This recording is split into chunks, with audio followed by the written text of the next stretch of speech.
Some say it's about rising up and rebellion. To others, it's a religion, a rite of passage. Whether you are wailing away on a guitar or yelling into a mic with all your might, wow! One thing is true. This musical movement has both molded and moved us generation after generation. We'll revisit the radical world of rock and roll on today's FYI. Welcome to For Your Info. En inglés. You got it.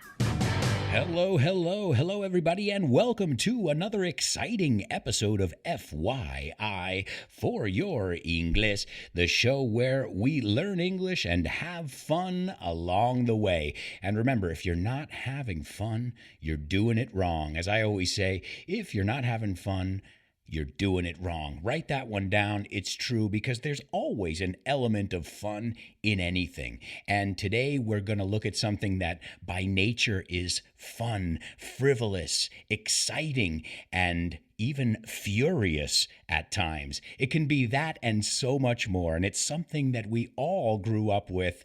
I think everybody from every generation that's alive right now has grown up with it. And we're talking about rock and roll. I like that old time rock and roll. The kind of music just soothes my soul.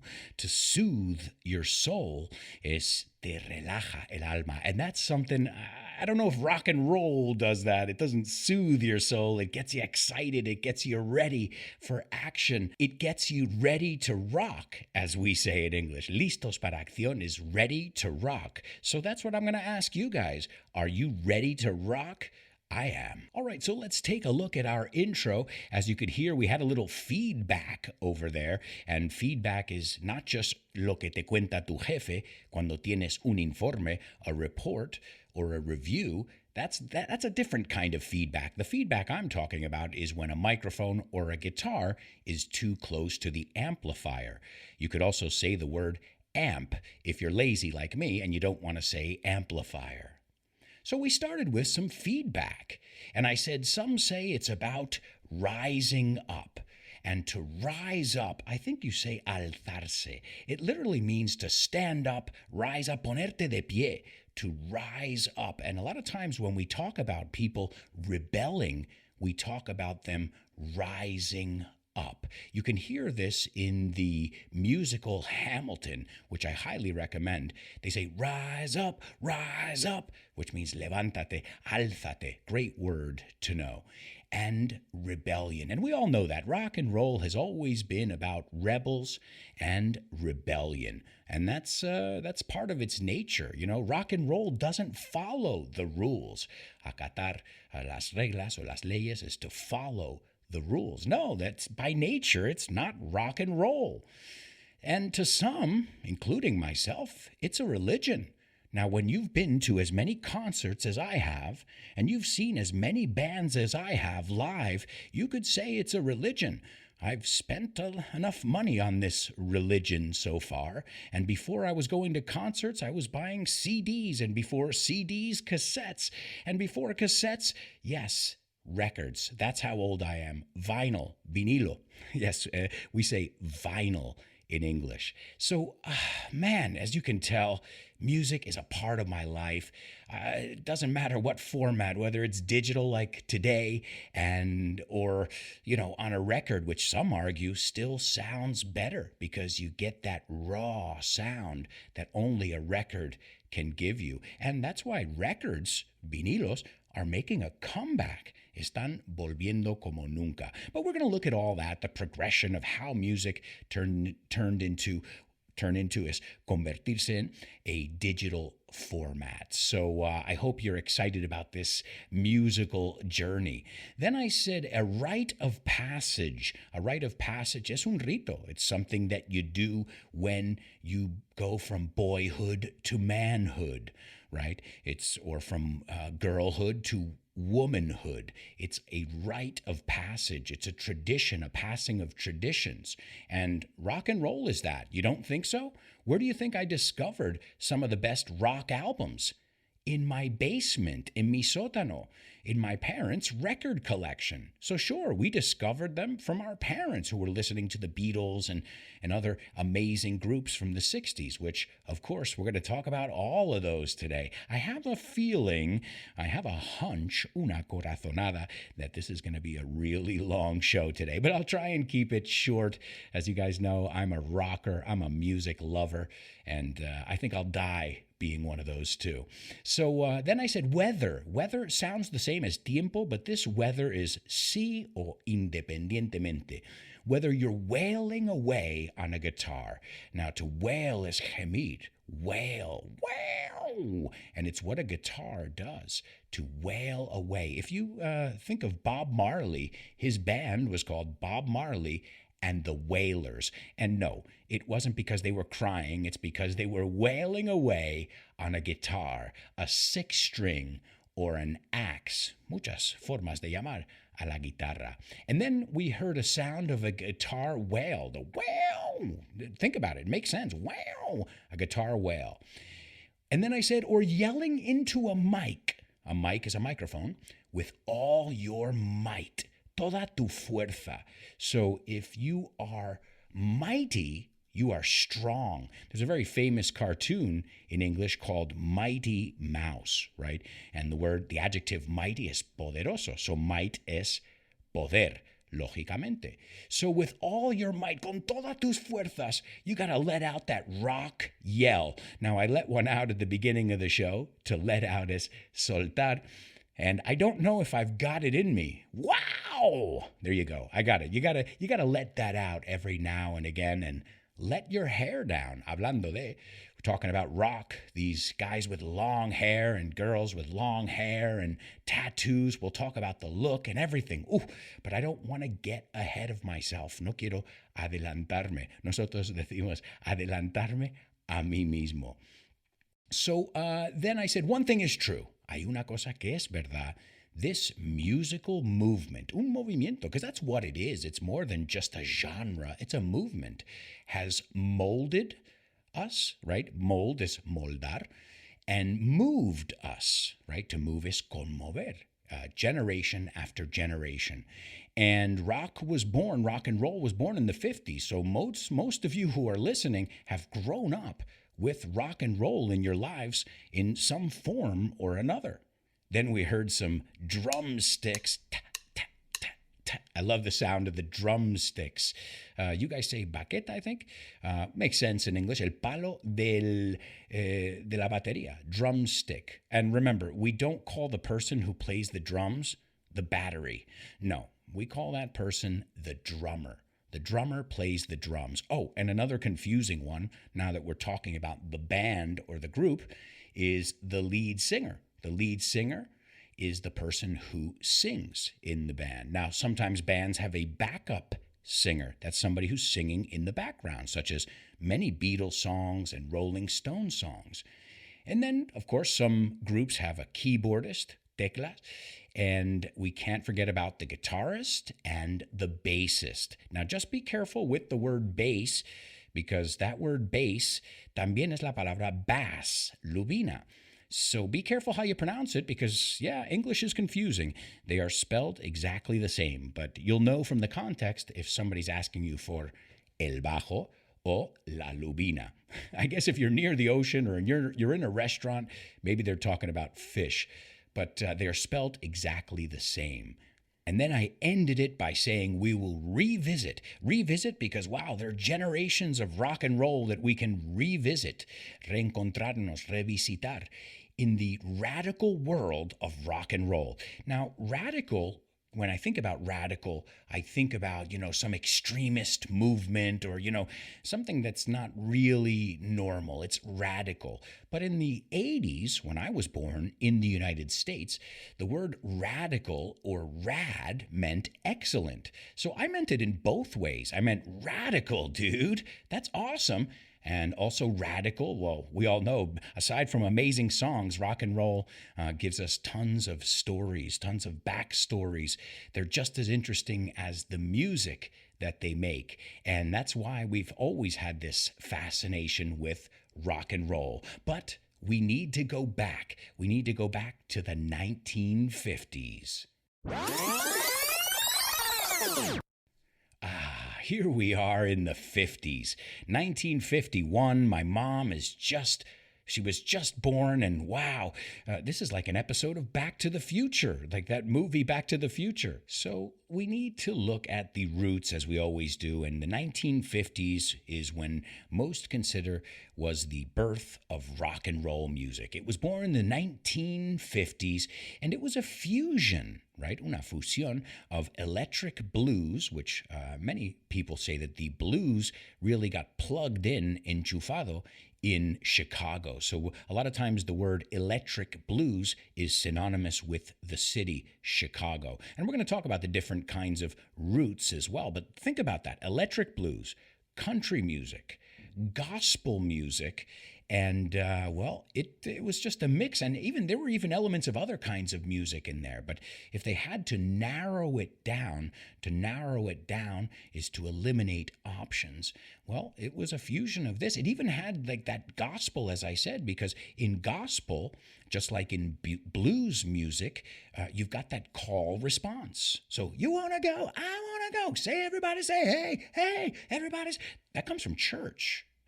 Just in case you didn't know, when you're listening to a rock song and the audience, the lead singer goes, everybody shout. Or I'm thinking of the perfect example, the quintessential rock star, Freddie Mercury, those famous things. That's from the church. So you can't take the church out of rock and roll, no matter how much it tries to be unholy. It started over there in the choirs at church, los coros. But at that time in the 1950s, it was really confined to rhythm and blues. Anything that was that kind of music, it was African American music made for predominantly African American audiences. So it hadn't, all the elements were there. All the music existed that would later fuse together and become rock and roll. So it wasn't until 1955 and onward is hacia adelante, that it made it to the pop charts, the popular charts. And that was huge because now this music was not just for one audience. It was marketed and consumed by all different people all over the world, especially young people. So who coined the term? If it was a mix of all different kinds of music, well, the term was coined, acuñado, by a famous Cleveland, Ohio radio DJ named Alan Freed. And he had a show called The Moondog Show. Now, what made the Moondog Show so popular? Well, this was the only show that was for predominantly white audiences that was playing this kind of music. He was playing this up-tempo, eso es más rápido, this up-tempo rhythm and blues, right? Even now we have R&B as a genre, rhythm and blues, and playing, this music that normally they would never play for white audiences. You need to remember the 1950s, there was segregation in the United States. We were still, we had some serious problems with racism. So, it wasn't allowed. It was frowned upon, mal visto, for white people to listen to black people's music. But you can't take the black element out of the blues, and you can't take the blues out of rock and roll. So this guy coined the term, Alan Freed, and also he started playing it for other audiences. So, but when was the first hit? The first rock and roll song that people said, wow, okay, this is a new sound, And that was in 1951. Now, there's a little bit of debate over here on what the first hit was, because the first nationwide hit, the one that was on the charts and was number one, that answer is Bill Haley's I'm gonna rock around the clock tonight, oh, and the clock strikes 2 and 4 and 5. I'm gonna rock till the broad daylight. You all know this one, Bill Haley's Rock Around the Clock. Now, that was the first one to hit number one on the pop charts, but that's not considered the first rock and roll song. The first rock and roll song is from 1951, and it is Rocket 88, which was written by Ike Turner. Many of you guys know that last name Turner. Well, Ike Turner was Tina Turner's husband, and, well, they also had a duo where they sang together. So Ike Turner, first rock and roll song, or what is considered a rock and roll song, but the first number one hit on the pop charts, not on the R&B charts, but on the pop charts, that was Bill Haley's Rock Around the Clock. And, well, all of these songs and all the ones in between started inspiring other artists. Many black R&B artists, such as Little Richard and Chuck Berry, I mean, we're talking about, these are legends here, started making this music, this new music, which had blues elements, but it was plugged in and it was faster, and you could dance to it, and you could raise your fist, el puño, en el aire. And then it broke. Everybody wanted to know about this new kind of music. It was revolutionary. So about the mid-50s is when it really came to a head. But in 1951 is when we had the first song. So the year my mother was born. But it still wasn't there. You know, it wasn't where it needed to be. It was starting to get a following, but it wasn't mainstream yet. Enter one of the most influential people in music, Sam Phillips. You're thinking, huh? Sam Phillips? Who's that? I thought you were going to say Elvis Presley. Well, he was the guy responsible for getting Elvis Presley heard. In fact, Elvis Presley recorded his songs along with many other artists. Elvis Presley, Roy Orbison, Jerry Lee Lewis, Carl Perkins, a country singer, Johnny Cash, the legendary Johnny Cash, and Howlin' Wolf. If you're not familiar, he's a blues artist. So what did all these guys have in common? They were all produced by Sam Phillips. And Sam Phillips is the Sun Records, or as they call it, Sun Studio in Memphis, Tennessee. He was the owner, and he bet on this music. He said this blues music, but up-tempo, adding some other instruments. And he bet on a guy. He bet on a young guy named Elvis Presley. And he launched the career of Elvis Presley, Roy Orbison, all the people I mentioned before, Jerry Lee Lewis. And so he was an instrumental figure. You can't talk about rock and roll hitting mass audiences without talking about Sun Studio in Memphis, Tennessee. And I'm going to tell you all about that in the bonus part of today's show. I was very lucky to go down Route 61 and trace the roots of the blues and rock and roll. And I stood on the spot where Elvis first recorded. And I'll tell you guys all about that in the bonus part of today's show. Remember, the bonus part of the show is for patrons, so if you guys are interested in getting bonus audio as well as PDF, or even having classes with me on a weekly or monthly basis, find out more at my Patreon. Go over to patreon.com/Alberto Alonso, and if you sign up before the end of the year, there's a 16% discount, which means you get 2 months free. Take a look. It's patreon.com/Alberto Alonso. And, well, if you have any questions, just let me know. I'd be more than happy to answer your questions, or just, give you a sample, una muestra. Why not? You know, maybe you're not sure.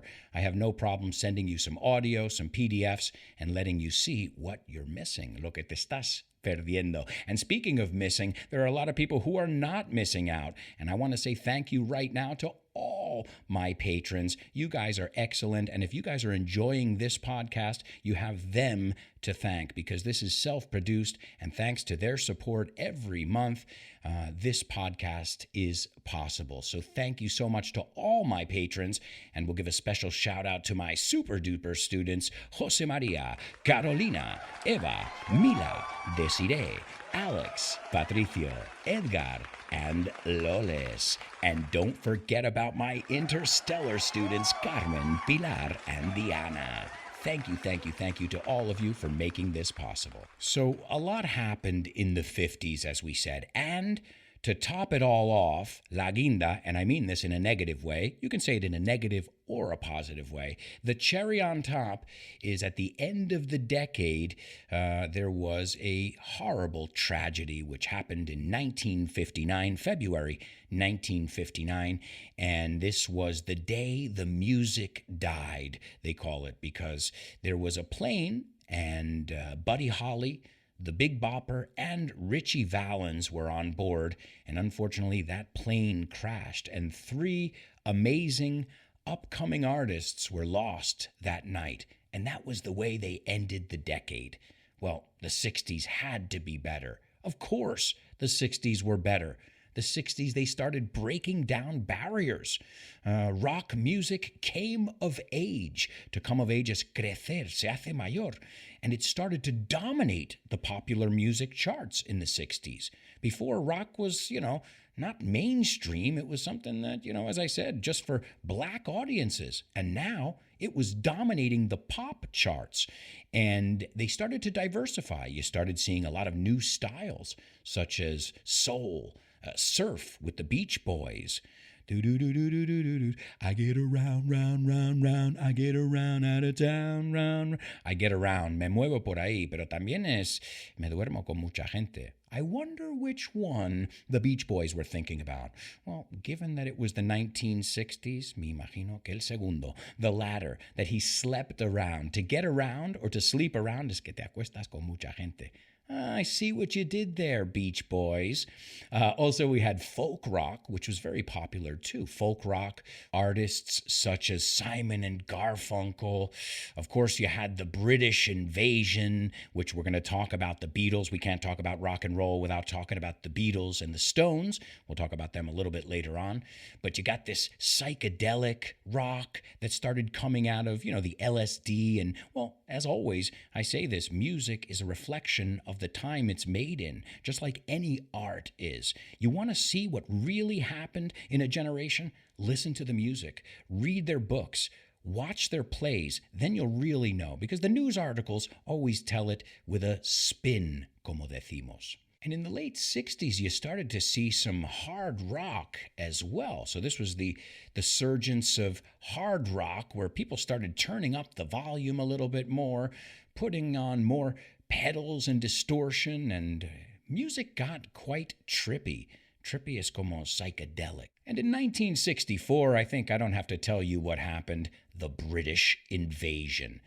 And this was the Beatles and the Rolling Stones who were taken to the United States and introduced to the United States, and the rest is history. I think you guys have seen the newsreels. Girls, boys, everybody was passing out, desmayándose, as they saw the Beatles arrive in JFK. And there's no need to even tell you that the Beatles dominated the 60s. In fact, 6 of the top 10 albums of the decade were the Beatles. That's right. And 21 of the decade's top 100 singles, the Beatles. That's right. Their nearest competitor was Elvis Presley. That's right. So the Beatles, Elvis, they were making music, and then the Stones came, and things got a little bit grittier. Es un poco más sucio when the Stones came on the scene. And I'm going to tell you guys how the Rolling Stones got their name, and many other bands, in the bonus part of today's show. So if you guys want to check out that bonus part, remember to subscribe on Patreon or contact me, and I'll send it to you just to see what you think. And the Beatles, we all know they went through so many phases. It started with very lovey-dovey songs, and in general, music changed. It wasn't the Beatles that changed. Music changed. They started going away from holding hands and more into the hippie culture, as I said, reflecting what was happening in that generation. And you started to see a lot of album sales, venta de discos. And as I said, hard rock towards the end of the decade started becoming more prominent. And obviously, hard rock sowed the seeds, sembró las semillas, for heavy metal. And I like that because that reminds me of a pop song, Tears for Fears. Sowing the seeds of love, the seeds of love. You guys can tell I love music, huh? And also another thing about the late 60s. So the late 60s, obviously, aside from the 50s, when it was born, was such an instrumental decade because that's when outdoor rock music festivals began, such as the Monterey Pop Festival in 1967, also the Woodstock Festival in 1969 in New York, which, if you guys want to hear more about those amazing festivals, you can listen to them in the Music Festivals episode of FYI. Check it out. All right, and now we get to the 70s. This is when I was born. Now, I don't remember the 70s, but this is when I was on this planet, so I guess I'm partly responsible for what happened. The 70s was weird. Firstly, it was marked by the deaths of Jimi Hendrix, Janis Joplin, Jim Morrison. They passed on. They overdosed, right? To overdose or to OD is tener una sobredosis. And psychedelic music just started to decline. You know, the 60s were over. The smoke cleared, and hard rock, progressive rock, heavy metal started coming onto the scene. You had Black Sabbath and bands like this that started playing little clubs and little theaters. And this is when they started playing arenas. In fact, this kind of rock from the 70s, David Bowie and many other groups, it's called arena rock. But with Jimi Hendrix, Janis Joplin, and Jim Morrison gone, and the Beatles breaking up in 1970, I mean, was there any hope left? I don't know. So what happened? I guess rock kind of had a little decline. And disco started to dominate the dance floors of the late 70s. Dance floor es una pista de baile. Night fever, night fever. I love the falsetto thing with disco. And I gotta say, I'm a rocker, but I love me a good disco song. Well, you can't tell by the way I use my walk, I'm a woman's man. I gotta say, the older I get, the more open-minded I am about music. But I am a rocker to the bone, hasta la médula.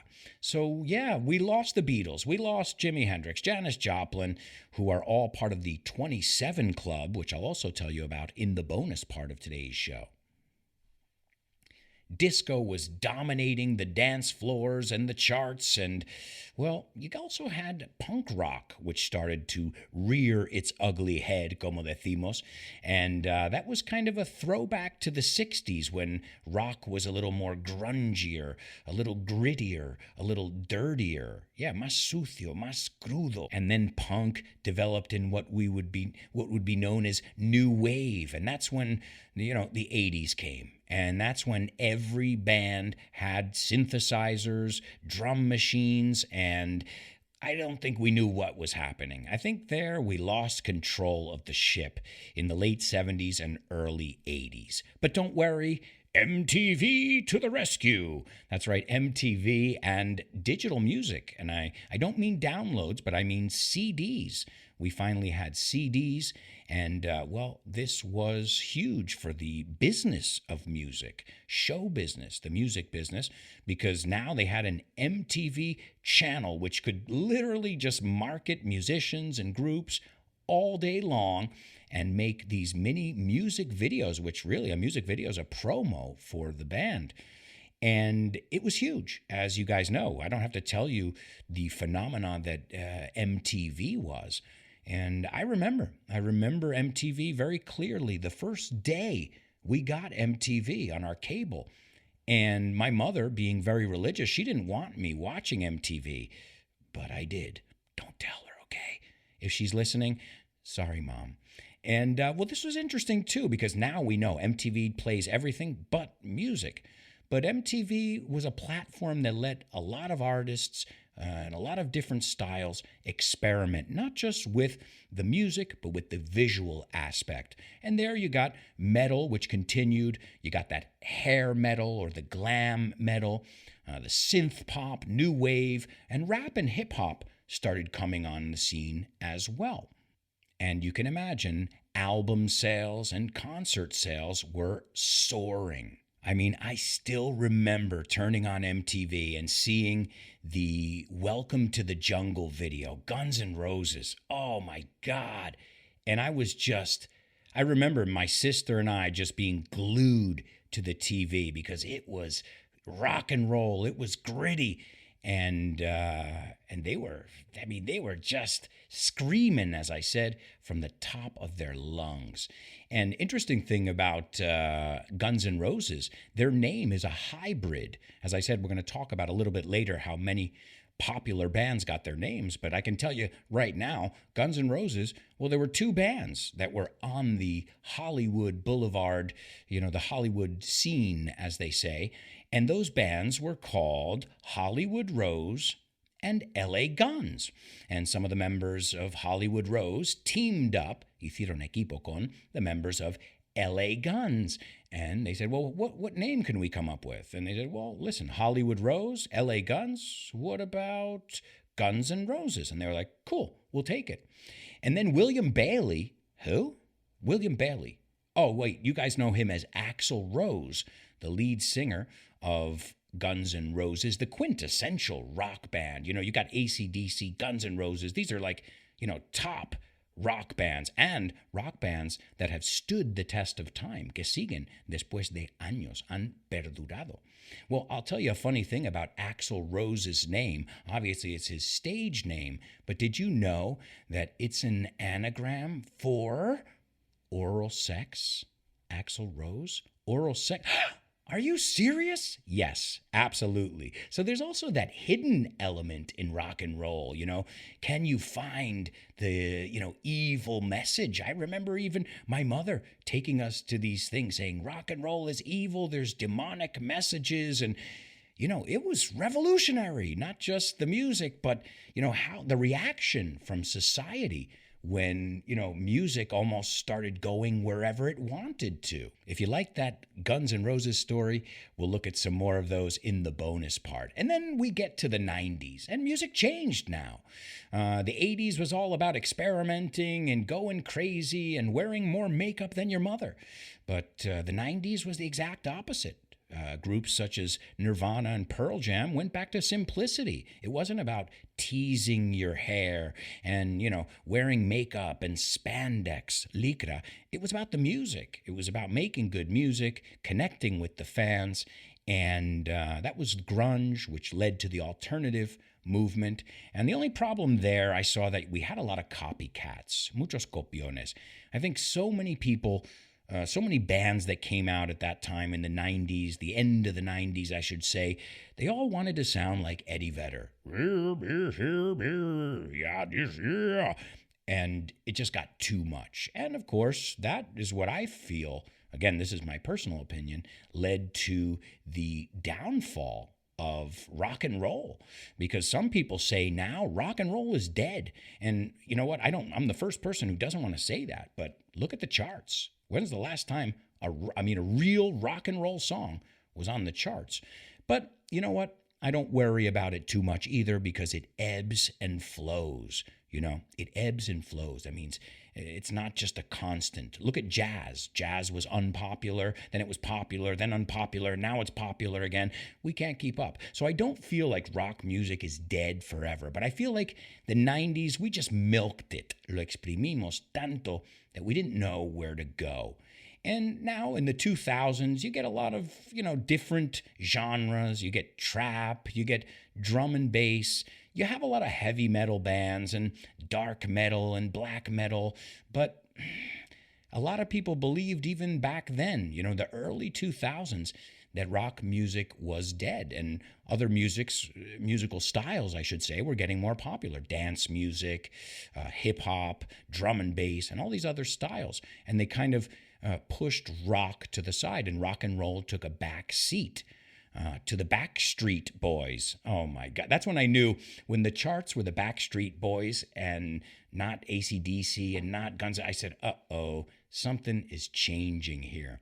All right, well, guys, we've reached the end of the show. Remember, there is a bonus part where I'm going to share so much with you. I can't wait to tell you about my road trip down Route 61, the Blues Highway. My wife and I went down the Blues Highway and discovered where rock and roll and the blues were born. And I think you guys are going to find it fascinating. And if you ever go, I'll be more than happy to give you some tips and some contacts. So, guys, I hope you enjoyed this rockin' episode of FYI.